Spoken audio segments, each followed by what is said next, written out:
Hello friends, स्वागत है आप सभी का। दोस्तों, आज के इस वीडियो में हम लोग देखने वाले हैं जीके जीएस का टॉप 50 ऐसे प्रश्न जो आपके आने वाले एग्जामों में पूछे जा सकते हैं। दोस्तों, अगर आप लोग किसी भी सरकारी जॉब की तैयारी करते हैं जिसमें जीके जीएस पूछे जाते हैं, उन सभी परीक्षाओं में ये वीडियो काफ़ी हेल्पफुल होंगे। तो दोस्तों, आप लोग इस वीडियो को शुरू से लेकर अंत तक एक बार जरूर देखिएगा। तो चलिए दोस्तों, शुरू करते हैं। प्रश्न नंबर पहला में लिखा गया है, अकबर का जन्म कब हुआ था। बिल्कुल नए प्रश्न है दोस्तों, आप लोग ध्यान दीजिएगा।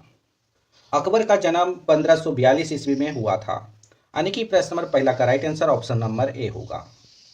दोस्तों, अगर आप लोग किसी भी प्रश्न का राइट आंसर जानते होंगे तो कमेंट बॉक्स में आप लोग बताइएगा। प्रश्न नंबर 2 में लिखा गया है, सर्वाधिक अम्लीय वर्षा किस देश में होती है। सबसे अधिक अम्लीय वर्षा नॉर्वे देश में होती है, यानी कि प्रश्न नंबर 2 का right answer option number C होगा। प्रश्न नंबर 3 में लिखा गया है, लूनी नदी पर स्थित ज्वाई बांध किस राज्य में स्थित है। लूनी नदी पर स्थित ज्वाई बांध राजस्थान में स्थित है, यानी कि प्रश्न नंबर 3 का right answer option number B होगा। दोस्तों, अगर आप लोग हमारे वीडियो को पहली बार देख रहे हैं तो चैनल को सब्सक्राइब कीजिएगा और घंटी को ऑल पर फिट कीजिएगा ताकि सभी वीडियो का नोटिफिकेशन आपको मिलता रहे। प्रश्न नंबर 4 में लिखा गया है, भारतीय जागृति का जनक किसे कहा जाता है। भारतीय जागृति का जनक राजा राम मोहन राय जी को कहा जाता है, यानी कि प्रश्न नंबर 4 का right answer option number D होगा। प्रश्न नंबर 5 में लिखा गया है, भारतीय सेवक समाज की स्थापना किसने की थी। भारतीय सेवक समाज की स्थापना गोपाल कृष्ण गोखले जी ने किया था, यानी कि प्रश्न नंबर 5 का right answer option number B होगा। प्रश्न नंबर 6 में लिखा गया है, जम्मू कश्मीर में उरी बांध किस नदी पर स्थित है। काफी इंपॉर्टेंट प्रश्न है दोस्तों, आप लोग ध्यान दीजिएगा। जम्मू कश्मीर में उरी बांध झेलम नदी पर स्थित है, यानी कि प्रश्न नंबर 6 का right answer option number D होगा। प्रश्न नंबर 7 में लिखा गया है, जहां कानून नहीं वहां स्वतंत्रता नहीं, किसने कहा था। जहां कानून नहीं वहां स्वतंत्रता नहीं, जॉन लॉक ने कहा था, यानी कि प्रश्न नंबर 7 का right answer option number D होगा। प्रश्न नंबर 8 में लिखा गया है, कावेरी नदी का उद्गम कहां से होता है। कावेरी नदी का उद्गम ब्रह्मागिरी पहाड़ियां से होता है, यानी कि प्रश्न नंबर 8 का right answer option number C होगा। प्रश्न नंबर 9 में लिखा गया है, निम्नलिखित में से कौन सा स्थान जैन धर्म से संबंधित है। रत्नगिरी स्थान जैन धर्म से संबंधित है, यानी कि प्रश्न नंबर 9 का right answer option number D होगा। अगला प्रश्न देखिए। प्रश्न नंबर 10 में लिखा गया है, कृष्णा नदी का उद्गम स्थान कहाँ है। कृष्णा नदी का उद्गम स्थान महाबलेश्वर में है, यानी कि प्रश्न नंबर 10 का right answer option number A होगा। प्रश्न नंबर 11 में लिखा गया है, नासिक किस नदी के किनारे स्थित है। नासिक गोदावरी नदी के किनारे स्थित है, यानी कि प्रश्न नंबर 11 का right answer option number B होगा। दोस्तों, इस वीडियो में सभी प्रश्न काफी महत्वपूर्ण प्रश्न हैं, आप लोग पूरा वीडियो को देखिएगा और सभी प्रश्न को अटेंड कीजिए। प्रश्न नंबर 12 में लिखा गया है, किस नदी को दक्षिण भारत की गंगा कहा जाता है। गोदावरी नदी को दक्षिण भारत की गंगा कहा जाता है, यानी कि प्रश्न नंबर 12 का right answer option number C होगा। प्रश्न नंबर 13 में लिखा गया है, नदियों का देश किस देश को कहा जाता है। नदियों का देश बांग्लादेश को कहा जाता है, यानी कि प्रश्न नंबर 13 का right answer option number A होगा। प्रश्न नंबर 14 में लिखा गया है, अमीबा में कुल कितने कोशिका होते हैं। अमीबा में सिर्फ एक कोशिका पाए जाते हैं, यानी कि प्रश्न नंबर 14 का right answer option number A होगा। प्रश्न नंबर 15 में लिखा गया है, बांग्लादेश की राजधानी कहाँ है। बांग्लादेश की राजधानी ढाका में है, यानी कि प्रश्न नंबर 15 का right answer option number D होगा। नागालैंड की मुख्य भाषा कौन सी है। नागालैंड की मुख्य भाषा अंग्रेजी है, यानी कि प्रश्न नंबर 16 का right answer option number B होगा। प्रश्न नंबर 17 में लिखा गया है, कौन सा राज्य भारत के सबसे पूर्वी भाग पर स्थित है। तो आप लोग याद रखिएगा, अरुणाचल प्रदेश भारत के सबसे पूर्वी भाग पर स्थित है, यानी कि प्रश्न नंबर 17 का right answer option number C होगा। ट्रेन का आविष्कार किस देश में हुआ था। ट्रेन का आविष्कार दोस्तों इंग्लैंड देश में हुआ था, यानी कि प्रश्न नंबर 18 का right answer option number C होगा। वाराणसी किस नदी के किनारे स्थित है। वाराणसी गंगा नदी के किनारे स्थित है, यानी कि प्रश्न नंबर 19 का right answer option number B होगा। प्रश्न नंबर 20 में लिखा गया है, मिसाइल मैन के नाम से किसे जाना जाता है। मिसाइल मैन के नाम से अब्दुल कलाम जी को जाना जाता है, यानी कि प्रश्न नंबर 20 का right answer option number C होगा। हीटर का तार किस चीज के बने होते हैं। हीटर के तार नाइक्रोम के बने होते हैं, यानी कि प्रश्न नंबर 21 का right answer option number D होगा। दिल्ली किस नदी के किनारे स्थित है। दिल्ली यमुना नदी के किनारे स्थित है, यानी कि प्रश्न नंबर 22 का right answer option number B होगा। अगला प्रश्न देखिए। प्रश्न नंबर 23 में लिखा गया है, विश्व का प्रथम कागजी मुद्रा जारी करने वाला देश कौन सा है। विश्व का प्रथम कागजी मुद्रा जारी करने वाला देश आप लोग याद रखिएगा चीन देश है। यानी कि प्रश्न नंबर 23 का right answer option number C होगा। प्रश्न नंबर 24 में लिखा गया है गांधी इरविन समझौता किस वर्ष में हुआ था। गांधी इरविन समझौता 1931 ईस्वी को हुआ था। यानी कि प्रश्न नंबर 24 का right answer option number A होगा। अगला प्रश्न देखिए। प्रश्न नंबर 25 में लिखा गया है तिलहन का संबंध किस क्रांति से है। तिलहन का संबंध पीली क्रांति से है। यानी कि प्रश्न नंबर 25 का right answer option number A होगा। प्रश्न नंबर 26 में लिखा गया है अकबर का जन्म कहाँ हुआ था। अकबर का जन्म अमरकोट में हुआ था। यानी कि प्रश्न नंबर 26 का right answer option number B होगा। प्रश्न नंबर 27 में लिखा गया है सिंगापुर की मुद्रा का क्या नाम है। सिंगापुर की मुद्रा का नाम डॉलर है। आप लोग याद रखिएगा। प्रश्न नंबर 27 का right answer option number A होगा। नीला ग्रह किस ग्रह को कहा जाता है।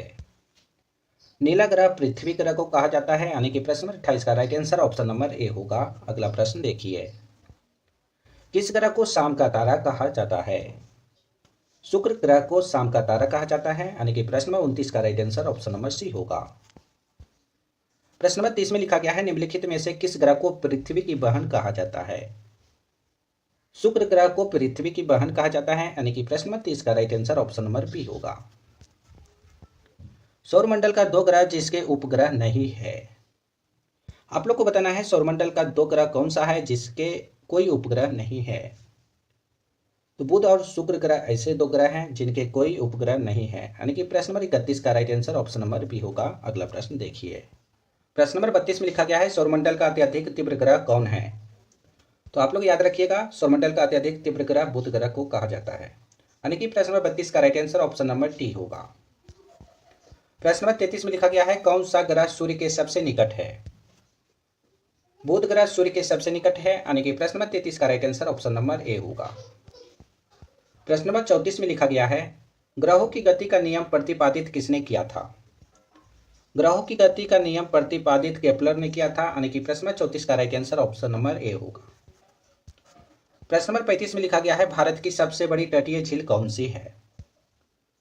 भारत की सबसे बड़ी तटीय झील चिल्का झील है। यानी कि प्रश्न नंबर 35 का right answer option number C होगा। भारत की मीठे पानी की सबसे बड़ी झील कौन सी है। भारत की मीठे पानी की सबसे बड़ी झील बुलर झील है। यानी कि प्रश्न नंबर 36 का right answer option number B होगा। प्रश्न नंबर 37 में लिखा गया है भारत की सबसे बड़ी कृत्रिम झील कौन सी है। भारत की सबसे बड़ी कृत्रिम झील गोविंद वल्लभ पंत सागर झील है। यानी कि प्रश्न 37 का right answer option number B होगा। इन सभी प्रश्नों को आप लोग याद रखिएगा। भारत में शीतकालीन वर्षा कहाँ होती है। भारत में शीतकालीन वर्षा आप लोग याद रखिएगा उड़ीसा और तमिलनाडु राज्य में होती है। यानी कि प्रश्न 38 का right answer option number D होगा। अगला प्रश्न देखिए। भारत में सबसे अधिक वर्षा कहाँ होती है। भारत में सबसे अधिक वर्षा मानसीराम में होती है। मानसीराम मेघालय में स्थित है। आप लोग याद रखिएगा। प्रश्न नंबर 39 का right answer option number C होगा। भारत के किस राज्य में सबसे कम वन पाए जाते हैं। भारत के हरियाणा राज्य में सबसे कम वन पाए जाते हैं। यानी कि प्रश्न नंबर 40 का right answer option number C होगा। प्रश्न नंबर 41 में लिखा गया है आप लोग ध्यान दीजिएगा भारत में किस राज्य को टाइगर राज्य के नाम से जाना जाता है। भारत में मध्य प्रदेश राज्य को टाइगर राज्य के नाम से जाना जाता है। यानी कि प्रश्न नंबर 41 का right answer option number B होगा। भारत में वायु परिवहन का शुभारंभ कब हुआ था। भारत में वायु परिवहन का शुभारंभ आप लोग याद रखिएगा 1912 ईस्वी से शुरू हुआ था। प्रश्न नंबर 42 का right answer option number D होगा। प्रश्न नंबर 43 में लिखा गया है विश्व में सबसे अधिक डाकघर किस देश में है। विश्व में सबसे अधिक डाकघर भारत देश में है। यानी कि प्रश्न नंबर 43 का right answer option number C होगा। भारत की सबसे बड़ी जनजाति कौन सी है। ये सभी प्रश्न काफी इंपॉर्टेंट है दोस्तों। आप लोग सभी प्रश्नों को याद रखिएगा। भारत की सबसे बड़ी जनजाति गोंड जनजाति है। यानी कि प्रश्न नंबर 44 का right answer option number C होगा। 5 नदियों की भूमि किसे कहा जाता है। 5 नदियों की भूमि पंजाब राज्य को कहा जाता है। यानी कि प्रश्न नंबर 45 का right answer option number D होगा। करो या मरो का नारा किसने दिया था। करो या मरो का नारा महात्मा गांधी जी ने दिए थे। यानी कि प्रश्न नंबर 46 का right answer option number C होगा। प्रश्न नंबर 47 में लिखा गया है, महात्मा गांधी ने अपनी दांडी यात्रा कहाँ से शुरू किए थे? महात्मा गांधी जी ने अपनी दांडी यात्रा साबरमती आश्रम से शुरू किए थे। यानी कि प्रश्न नंबर 47 का right answer option number D होगा। इन सभी प्रश्नों को आप लोग याद रखिएगा। प्रश्न नंबर 48 में लिखा गया है, महात्मा गांधी जी दक्षिण अफ्रीका से भारत कब लौटे थे? महात्मा गांधी जी दक्षिण अफ्रीका से भारत 1915 ईस्वी में लौटे थे। यानी कि प्रश्न नंबर 48 का right answer option number B होगा। अगला प्रश्न देखिए, गांधी जी दक्षिण अफ्रीका में कितने वर्ष रहे थे?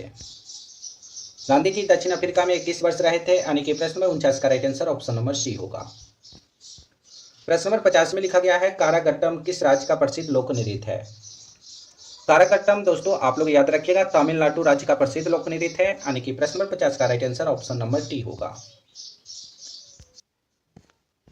इस वीडियो का अंतिम प्रश्न है दोस्तों, आप लोग ध्यान दीजिएगा, छपेली किस राज्य का प्रसिद्ध लोक नृत्य है? छपेली हिमाचल प्रदेश राज्य का प्रसिद्ध लोक नृत्य है। यानी कि प्रश्न नंबर 51 का right answer option number D होगा। दोस्तों आज हमने आप सभी को टॉपिक कॉमन प्रश्न करवाए हैं जो जीके जीएस से लिया गया था। तो दोस्तों आप लोग कॉमन प्रश्न में से कितना सही कर पाए हैं, इसका सही जवाब आप लोग कमेंट बॉक्स में बताइएगा। दोस्तों अभी तक हमारे चैनल को सब्सक्राइब नहीं किया तो चैनल को सब्सक्राइब कीजिए और घंटी कॉल पर फिट कीजिएगा ताकि सभी वीडियो का नोटिफिकेशन आपको मिलता रहे। इस वीडियो में एक लाइक करके इसे अपने दोस्तों के पास शेयर कीजिए, व्हाट्सएप, फेसबुक, इंस्टाग्राम इत्यादि पर। तो फिर अगले वीडियो में मिलेंगे दोस्तों, जब तक आप लोग इस वीडियो को शेयर कीजिए।